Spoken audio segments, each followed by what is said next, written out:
వినాయక చవితి అప్పుడు చూడాలి చందాల కోసం ఏం తిరిగినా తిరుగుతారా. అబ్బో రాష్ట్రాలు ఏమన్నా తక్కువనా. నేను 500 రాస్తా, మరి అందరు కనబట్టట్టు బ్యానర్ మీద నా పేరు రాస్తావా అని ఒకరు. మీకెందుకయ్యా, ఇగ్రాన్ నేనే ఇప్పిస్తా, కాకుంటే ఇగ్రాన్ దాత అన్న పేరు రాస్తారా కింద అని ఇంకొకరు. నేను లడ్డు ఇప్పిస్తా, మైక్లో నా పేరు చెప్తారా. ఇగో ఇట్లా పబ్లిసిటీని కోరుకుంటారు కొందరు. 10 రూపాయల చందా రాసిన వాళ్ళు కూడా 1000 రూపాయల పబ్లిసిటీ కావాలని కోరుకుంటారు.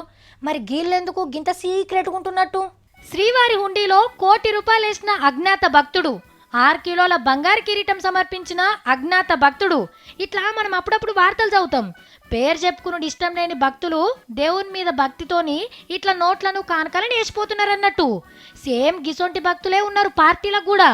పేరు చెప్పుడు ఇష్టం లేని రాజకీయ భక్తులు కోట్ల రూపాయలను కుమ్మరిచ్చిపోతుండ్రట పార్టీ ఆఫీసులల్లా. తెలవనోళ్ళు ఇచ్చిపోయిన పైకం ఏం తక్కువ 700 కోట్ల రూపాయలట. పువ్వు గుర్తోళ్ళు, చేయి గుర్తోళ్ళు, ఎర్రన్నలు, ఆళ్ళు ఈలనేం లేదు, అన్ని పార్టీలకు పైకం కుమ్మరిచ్చే భక్తులున్నారని ఒక సంఘపోళ్ళు తెలుసుకొని చెప్పిన ముచ్చటిది. మరి పేరు చెప్పుడు కూడా ఇష్టం లేక కోట్ల రూపాయలు పార్టీలకు ఒట్టిగానే ఎందుకు ఇస్తున్నట్టు. దేవుడి కంటే ఏదైనా కోరిక తీర్చమనో మొక్కు తీర్చమనో గల్లలలో నోట్లు వేస్తాం తోచినంత. ఈ భక్తులు కూడా గసుంటోళ్ళే. పార్టీలకు మేము పైసలు ఇచ్చినామని చెప్పుకోరు, కానీ ఎవరిచ్చింది ఎంత ఇచ్చింది పార్టీలు నడిపేటోళ్ళకి పక్కా ఎరక.